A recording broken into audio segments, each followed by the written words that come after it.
వాళ్ళకి ఎక్కువ ఇన్సెంటివ్స్ ఇస్తున్నాయి. దేశంలో ఫస్ట్ టైం ఉద్యోగానికి ప్రత్యేక వెయిటేజ్ ఇచ్చి ఉద్యోగ కల్పన కోసం ప్రాధాన్యత ఇచ్చి ఇన్సెంటివ్స్ ఎక్కువ ఇచ్చినటువంటి ఏకైక ప్రభుత్వం ఆంధ్రప్రదేశ్ ఎన్డీఏ ప్రభుత్వం. దీనికి ప్రత్యేకమైన పాలసీలు తీసుకొచ్చామని చెప్పి కూడా నేను మీకు తెలియజేసుకుంటున్నాను. అదే మరిగా దేశ ఆ రోజు మీరు చూస్తే లా అండ్ ఆర్డర్ గాలికి వదిలిపెట్టారు, పోలీస్ శాఖను నిర్వీర్యం చేశారు, వ్యవస్థలో నిర్లక్ష్యం చూపించారు, రాజకీయ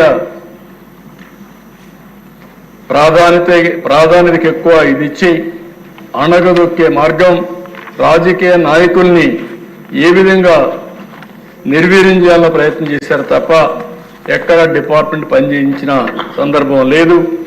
ఇంకో పక్కన మీరు చూస్తే గంజాయి విపరీతంగా రావడం, డ్రగ్స్ రావడం, లా అండ్ ఆర్డర్ పతనావస్థకి వెళ్ళిపోయింది. ఈ సందర్భంగా ఇక్కడుండే మెంబర్స్ అందరినీ ఒకటే కోరుతున్నా, ఎక్కడ పోయినా లా అండ్ ఆర్డర్ గురించి మీరు మాట్లాడాలి. ఆడబిడ్డల అత్యాచారం చాలా నీచం, చాలా బాధేస్తుంది. నేను ఒకే మాట చెప్తున్నాను, మర్యాదగా చెప్పాం, పదే చెప్పాం. ఒక పక్క ఎడ్యుకేట్ చేస్తాం, ఇంకో పక్క వార్నింగ్ కూడా ఇస్తున్నా. ఎవరైతే ఆడబిడ్డల జోలుకు వస్తారో కబద్దార్ జాగ్రత్తగా ఉండి ఏం చేయబోతామో చేసి చూపిస్తాం. మొహమాటం మాత్రం లేదు. మీరు కావాలని గంజాయి తీసుకొని, ఇప్పుడైతే గంజాయి కూడా డ్రోన్స్ పెట్టాం, డ్రోన్స్ ద్వారా గంజాయిని ఐడెంటిఫై చేస్తున్నాం. ఎక్కడైతే గంజాయికి మూలాలు ఉన్నాయో, ఎక్కడైతే పండిస్తున్నారో అక్కడి నుంచే సోర్స్లో నుంచే దాన్ని కంట్రోల్ చేసే బాధ్యత తీసుకున్నాం. ఈ నెలలోనే లేకుంటే ఫస్ట్ వీక్లో ఈ డ్రగ్స్కు వ్యతిరేకంగా పెద్ద ర్యాలీ కూడా తీయాల్సిన అవసరం ఉంది అధ్యక్ష. ఈ సభలో నేను అనౌన్స్ చేస్తున్నా, మనందరికీ నేను చూసుకొని ఆ టైమింగ్స్ కూడా చూసుకొని ఒక రోజున విద్యార్థుల్లో కూడా అవేర్నెస్ తీసుకొద్దాం, పిల్లల్లో కూడా అవేర్నెస్ తేవాల్సిన అవసరం ఉంది.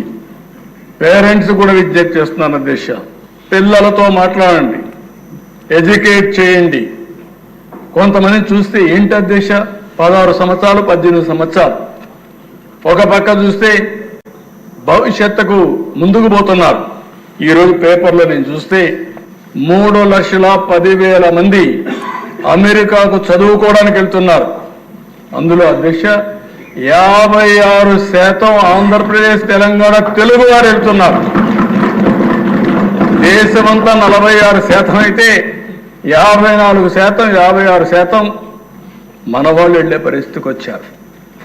అంటే ప్రపంచం మొత్తం నాలెడ్జ్ ఎకానమీలో రాణిస్తున్నారు. కొంతమంది పనికిరాని పిల్లలు, ఆ పిల్లలు కూడా తప్పు కాదు, మనం కూడా తయారు చేయాలి, మాట్లాడాలి. వాళ్ళ విషయాలు ఎప్పటికప్పుడు మాట్లాడి వాళ్ళను కూడా సమాయత్తం చేయాల్సిన బాధ్యత, మెంటల్గా ప్రిపేర్ చేయాల్సిన బాధ్యత ఉంది. ఒకవేళ ఎవరన్నా కానీ సరిగా కానీ ఉండకపోతే అలాంటి వాళ్ళని కఠినంగా వాళ్ళపైన యాక్షన్లు తీసుకుని తద్వారా ఒక మెసేజ్ కూడా ఇవ్వాల్సిన అవసరం ఉంది. ఎవరైతే కరుడుగట్టిన నేరస్తులు కూడా హెచ్చరిక చేస్తున్నా, అలాంటి నేరస్తులు ఉండవలసిన ప్లేస్ ఆంధ్రప్రదేశ్ రాష్ట్రం కాదు, అది గుర్తుపెట్టుకోండి. మీరు ఒక సవాలుగా సమాజానికి తయారైతే మీ తాట తీసే బాధ్యత ఈ ప్రభుత్వం తీసుకుంటుందని చెప్పి కూడా హెచ్చరిస్తున్నాను అధ్యక్ష. ఎక్కడ రాజీ పడం. ఇంకో పక్కన అధ్యక్ష, ఫింగర్ ప్రింట్ వ్యవస్థకు డబ్బులు ఇవ్వలేకపోయాను. ఈరోజు 120 కోట్లు ఇచ్చాం, వెహికల్స్కి డబ్బులు ఇచ్చాం, కొత్త వెహికల్స్ అనే పెడుతున్నాం, టెక్నాలజీ ప్రాధాన్యత ఇస్తున్నాం. భవిష్యత్తులో పోలీస్ శాఖను బలోపేతం చేసి లా అండ్ ఆర్డర్కి టాప్ ప్రియారిటీ ఇస్తామని చెప్పి కూడా నేను మీకు తెలియజేస్తున్నాను.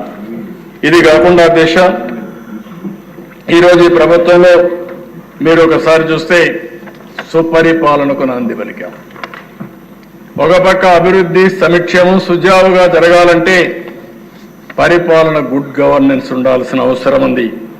అందుకనే ఈరోజు మీరు చూసినప్పుడు 1వ తారీఖునే ఉద్యోగస్తులకి, పింఛన్దారులకి, ఎవరైతే పెన్షనర్స్ ఉన్నారో వాళ్ళందరికీ కూడా 1వ తారీఖు ఇచ్చే పరిస్థితి తీసుకొచ్చాం. ఇక్కడ ఒక అధ్యక్ష ల్యాండ్ టైటిల్